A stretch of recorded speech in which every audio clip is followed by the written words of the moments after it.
Halo Sobat NBF, kembali lagi dengan aku Fama di segmen Ngomongin Misteri.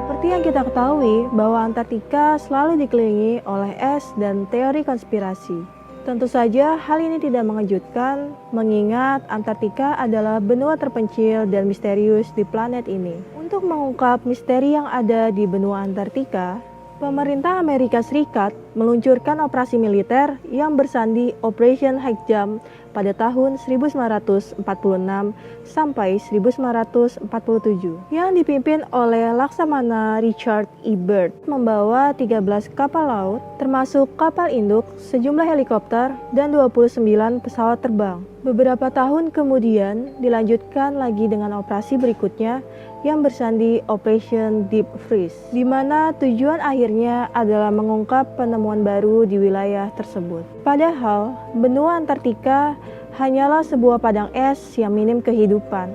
Setelah ditelusuri secara cermat, barulah semua fakta sebenarnya dibongkar oleh sang pemimpin misi, yaitu Laksamana Byrd. Sepulang dari misi benua Antartika, Laksamana Byrd memberikan keterangan yang mengejutkan. Dalam sebuah wawancara, ia mengungkapkan rahasia penting mengenai Antartika.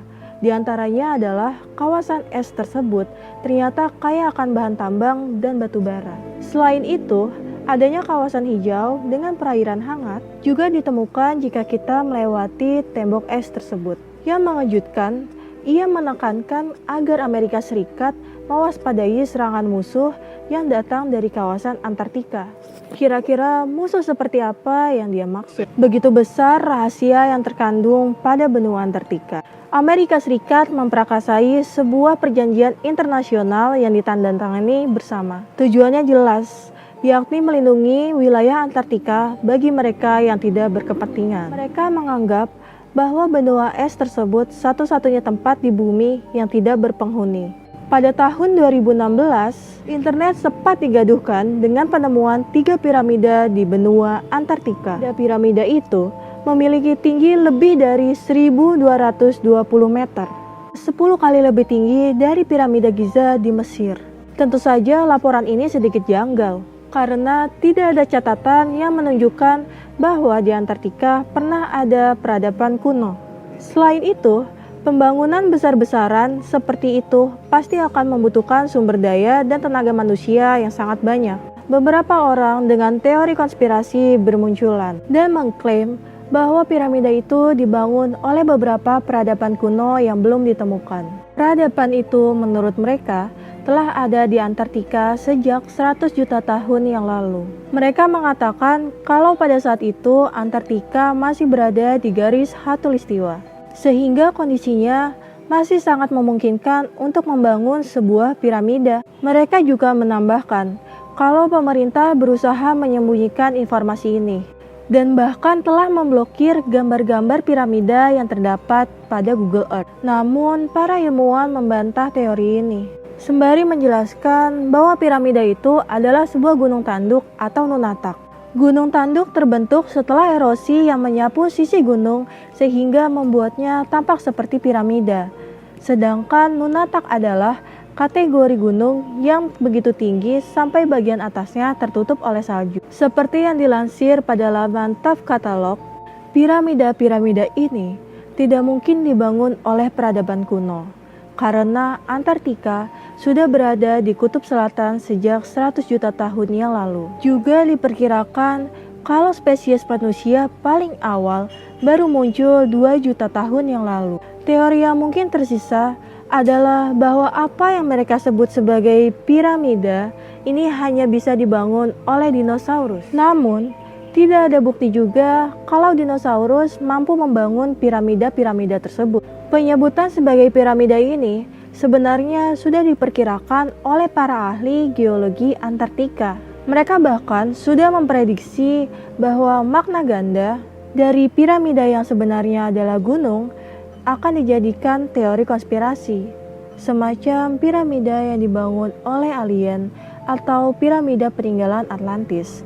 Hal ini pun benar terjadi di era internet saat ini. Ahli geologi dari German Research Center for Geoscience bernama Dr. Mitch Darcy memberikan penjelasan yang paling pas akan hal ini. Struktur yang menyerupai piramida tersebut terletak di pegunungan Ellsworth yang terbentang 400 km jauhnya.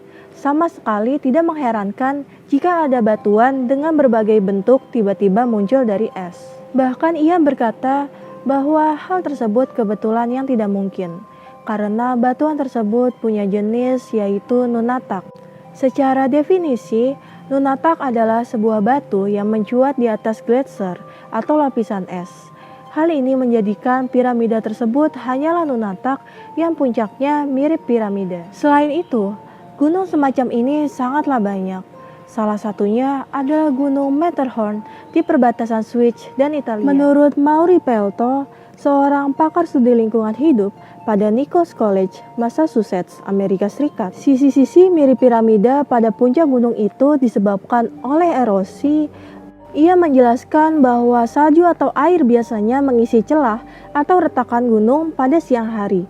Pada malam hari ketika suhu turun drastis, air atau salju akan membeku, memuai, dan merubahnya menjadi es.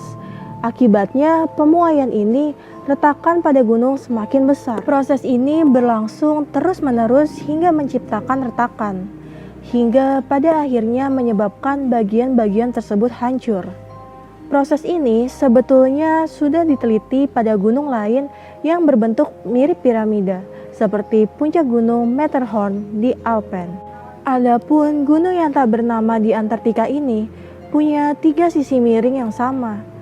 Pelto menduga ketiga sisi itu terkikis pada kecepatan yang sama. Pelto mengatakan bahwa saya menduga tipe batuan pada ketiga sisi itu cukup seragam. Adapun sisi keempat dari gunung itu tampak lebih berbeda. Ia memanjang ke arah timur, tidak miring seperti ketiga sisi lainnya. Pelto juga membantah bahwa gunung itu baru ditemukan. Pasalnya, ia mengatakan bahwa di dekat gunung itu, tepatnya di sebelah selatannya, terdapat sebuah pangkalan riset milik para ilmuwan iklim.